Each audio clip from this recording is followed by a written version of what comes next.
Good morning, everyone. This is EDLM704, Organizational Development. For week 6 to 8, I was assigned to discuss collaborative leadership practices.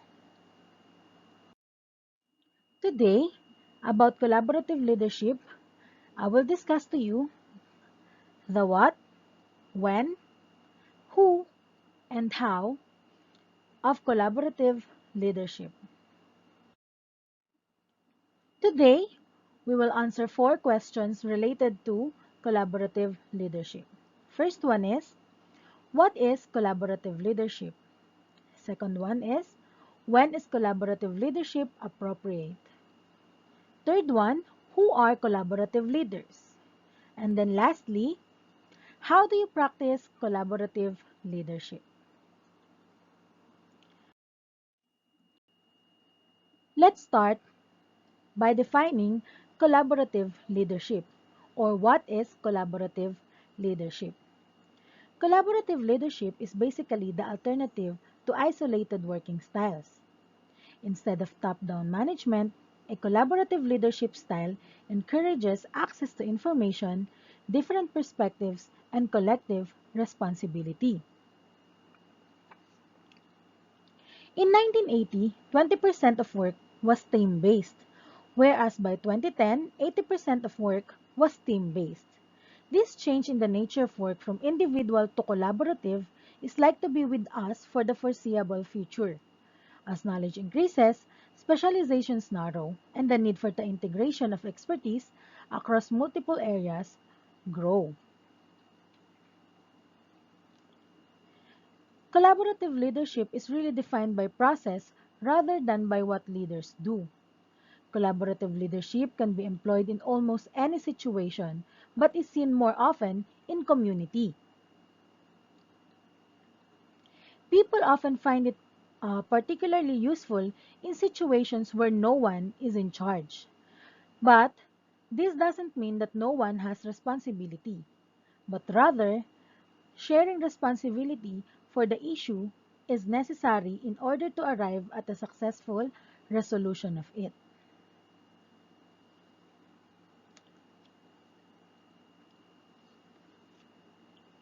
Collaborative, collaborative leadership is also like oxymoron, or may seem like an oxymoron.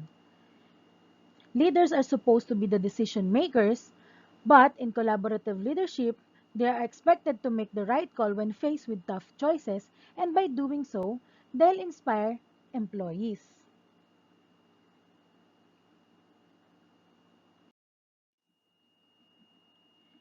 In collaborative leadership, there's advantages and disadvantages. Let's start with advantages. First one is buy-in. Collaborative leadership encourages ownership. By involving everyone in decision making and problem solving, it makes what people are doing theirs rather than something imposed on them by someone else. The sense of ownership builds commitment to the common purpose. Second one is more involvement in implementations. Members of collaborative group are more likely to be willing to take responsibility for implementing the group's action plan because they were part of developing it. The third one is trust building. Collaborative leadership, by its use of an open process and its encouragement of discussion and dialogue, builds trust among those involved in the process. Next, elimination of turf issues. Similarly, collaborative leadership can help to address turf issues through establishing mutual trust, making sure everyone's concerns are heard, and helping organizations or individuals find common good and work together. When we say turf issues, it is when individuals or organization feel someone else is invading their turf. It is also mean that lack of clarity in roles, responsibilities, and job descriptions. Next one is Generation of new leadership. Collaborative leadership helps to train new leaders from within the group, thus assuring continuity and commitment to the issues the group is addressing.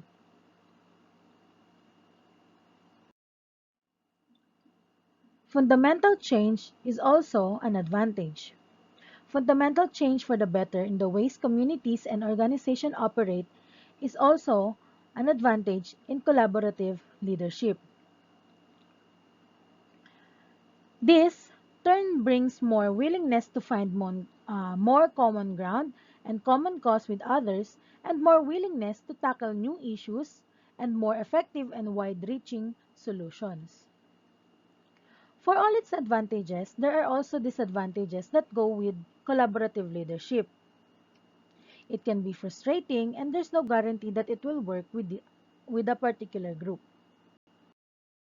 So now, let's go to the disadvantages. First one is, it's time consuming. Collaboration takes time. Decision making that involves a large number of people and organizations may seem to proceed glacially or very slowly. Next one is, it demands the ability to face conflict directly. Collaborative leadership is not a job for people who like everything calm and who would prefer that no one ever raise her voice or his voice. Another one is, it may mean trying to overcome resistance to the whole idea of collaborative leadership. We are used, or many of us, particularly an organization, would prefer a leader to tell them exactly what they need to do, so they know they're doing the right thing. Being asked to share leadership just makes them resentful and leaves them feeling that the leader isn't doing her job. Selling the concept may be the hardest part of the job.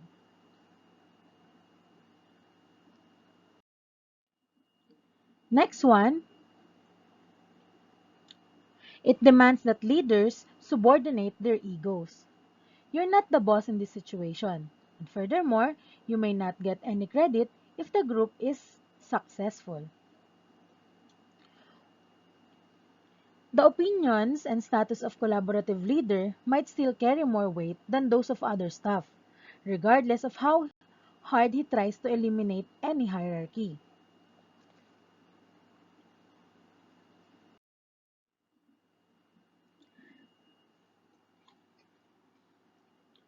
Let's now go to, when is collaborative leadership appropriate?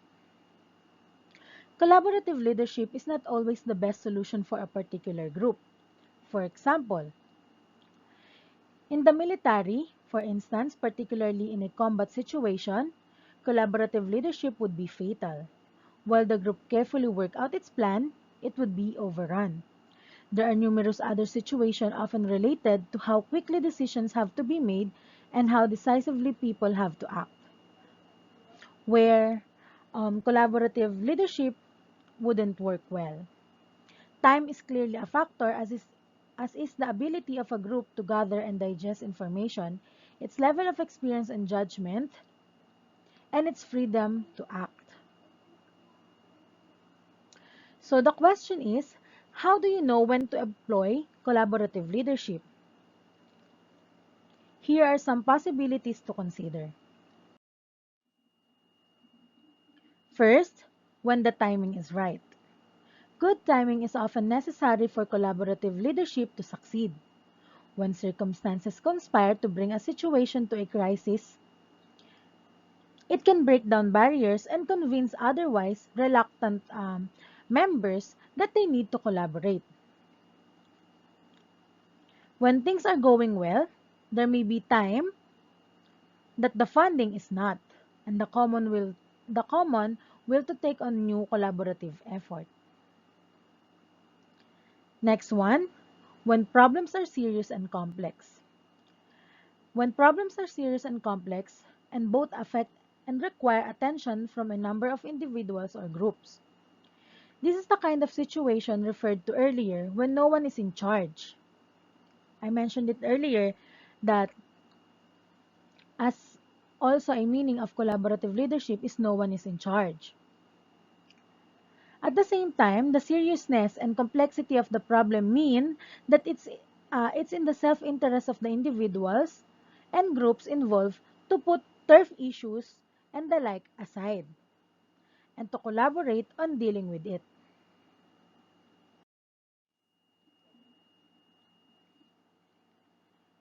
Next one is when other attempts at solutions that haven't worked. Individual organizations or officials or members may have tried to deal with an issue, then failed.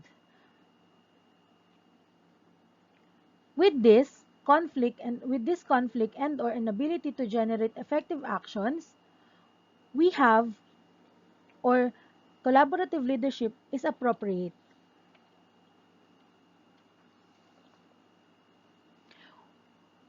When an issue affects the whole organization. If everyone is affected, everyone needs a voice. Collaborative leadership can provide the opportunity for all to be heard and involved.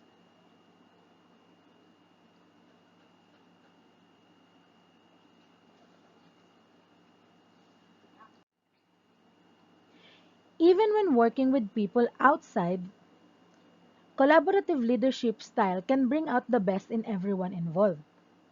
Working together remotely doesn't have to get in way of this.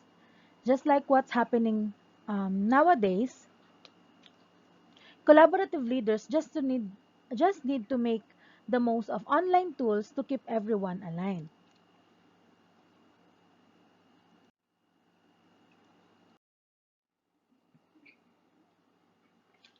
For the third one, who are collaborative leaders? No one walks around with a name tag saying, "Hi, I'm a collaborative leader," but actually, collaborative leaders are everywhere, can be found anywhere. They may be independent consultants or teachers or guidance counselors, but they can be found everywhere. Collaborative leaders are, or at least quickly become, trusted and respected by all the groups and individuals they have to deal with. Depending on the circumstances, this may mean that they are viewed as neutral or unconnected to any of the interests involved in the collaboration, or having no prior history with any group, therefore unbiased. Or it may mean that they have a solid reputation for fairness and integrity. It almost always means that while they may stand to gain from the success of the collaboration, they have nothing personal to gain from their leadership position. Collaborative leaders relate to diverse groups and individuals with respect and ease. The necessity of approaching everyone with openness and without hesitation and of being trusted by people with diverse backgrounds and experience make this quality a great asset for a collaborative leader. As we mentioned earlier, um, communication needs to flow both ways. Make sure that your members are aware of business goals or our goals, and then we should pay attention also to their thoughts and ideas on how to meet and exceed these goals. And then, of course,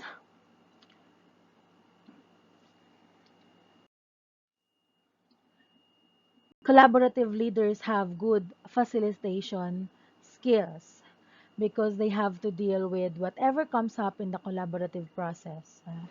Collaborative leaders have to be skilled at facilitating more than meetings.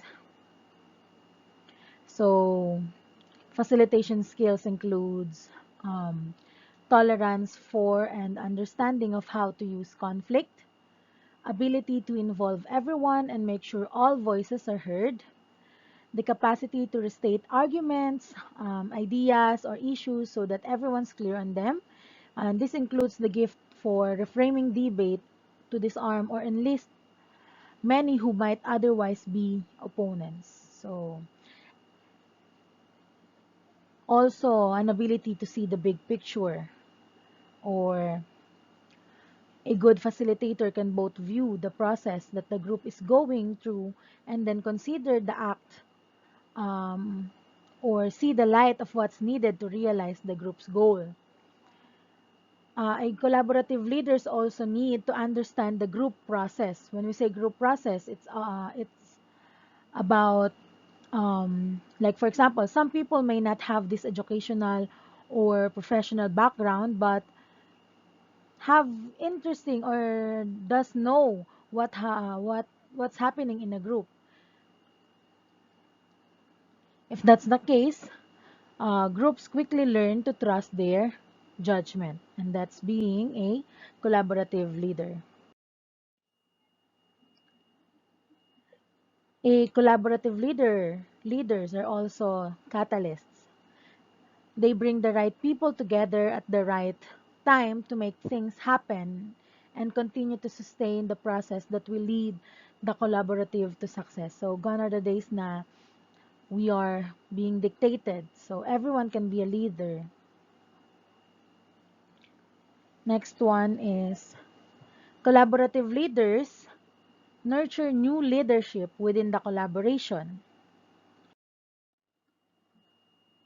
Rather than trying to protect their leadership positions, good collaborative leaders encourages potential leaders. They provide opportunities for them to develop their leadership skills and afford mentoring or coaching or basically support.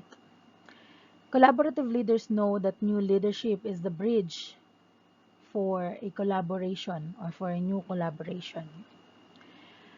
Next one is collaborative leaders have commitment or collaborative process to finding real solutions to problems.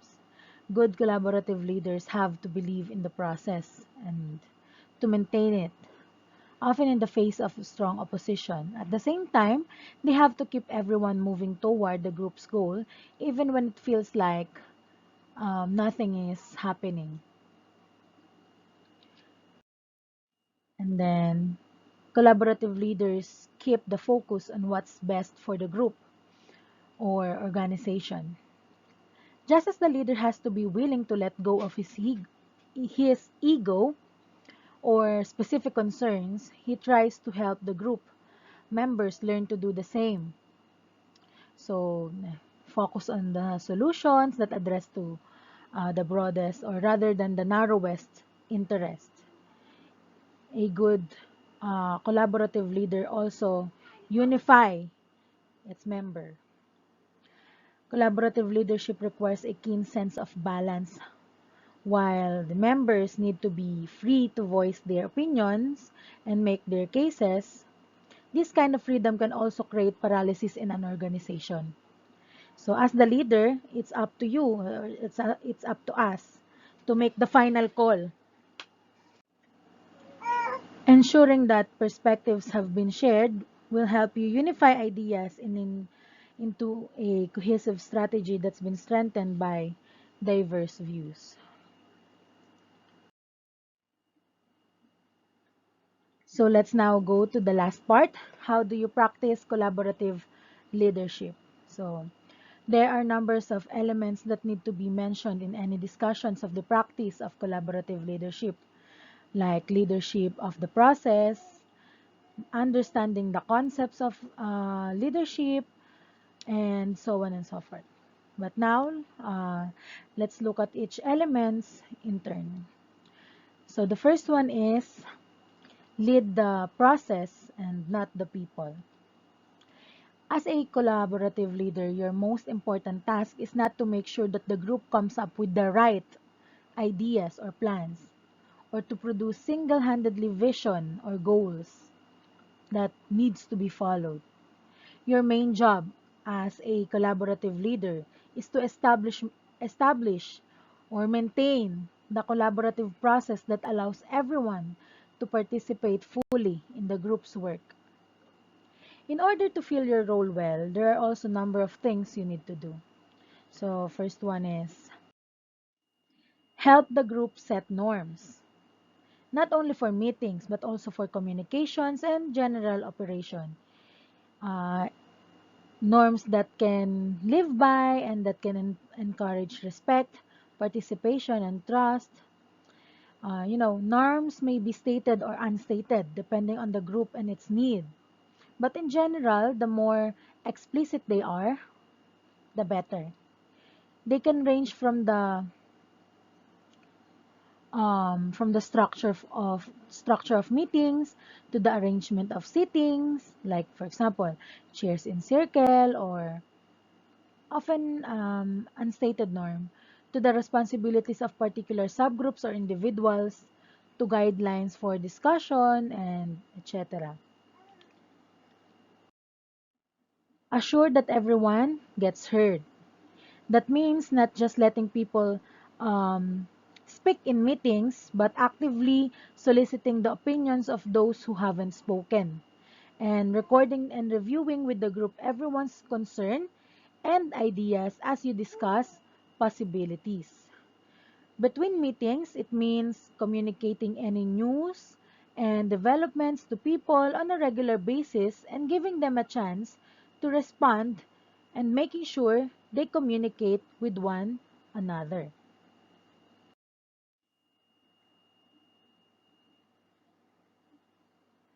Encourage and model inclusiveness. As a collaborative leader, you have an obligation to invite participation from all segments of the community or organization. You have to welcome new participants and make sure they meet others, encourage other members to do the same, to include them in discussion and subgroups, help them gain whatever skills they need for them to participate fully. Perhaps it's the most important. You should be instrumental in creating an atmosphere where all these things happen automatically without your intervention. Next one, help people make real connections with one another. In order to develop trust, especially in those who might formerly have been or have seen as competitors or enemies, people need time to get to know one another. It's up to the collaborative leader, as well as others, to make sure they get in. The atmosphere should be safe and open. The leader must exhibit trust as well as encouraging it. So you also have to encourage them to trust you, and you also have to trust them. It's obvious that the collaborative leader must set an example by practicing what she preaches. To a large extent, the group will become what the leader models, and therefore, he or she must model what she wants the group to become. So, modeling all the functions on the list will help a leader to institutionalize the collaborative process. Next one is mediate conflicts and disputes. I think in any group, conflict is almost inevitable. Trying to ignore it and hoping it will go away is probably the absolute worst way to handle it. In collaborative groups, especially, it needs to be faced head on and not only resolved but used constructively. It's also to build trust and further the work of the group. And creative dispute resolution is a vital function of collaborative leadership. Next one is help the group create and use mechanism for soliciting ideas. No, suggesting and teaching, if necessary, techniques as brainstorming, introducing research or other relevant ideas from outside the group, gaining help of knowledge from non-members. Yan. These are just some ways of how collaborative leader can assist the group to examine complex issues and come up with potential solutions. especially as teachers. We are dealing with numerous people in the group. Some are not in our age bracket, but we also have to help them. Next one is to maintain collaborative problem solving and decision making. The leader must guard against an individual organization or small group running away with the process in many circumstances. It's not only reasonable but necessary to ask a small group to come up with suggestions or plans. So, with this, the larger group should instruct them to do so in the first place. And then their results should come back to the larger group for discussion and approval. So we can do this by pushing the group toward effectiveness. But the question is how. So first, we have to urge them to come to decisions after there's been enough discussion. Then help them to devise appropriate action plans. Then make sure that people take and honor responsibility. That's important for implementing action plans in a timely and competent way. Then hold people accountable to their implementation and other responsibilities.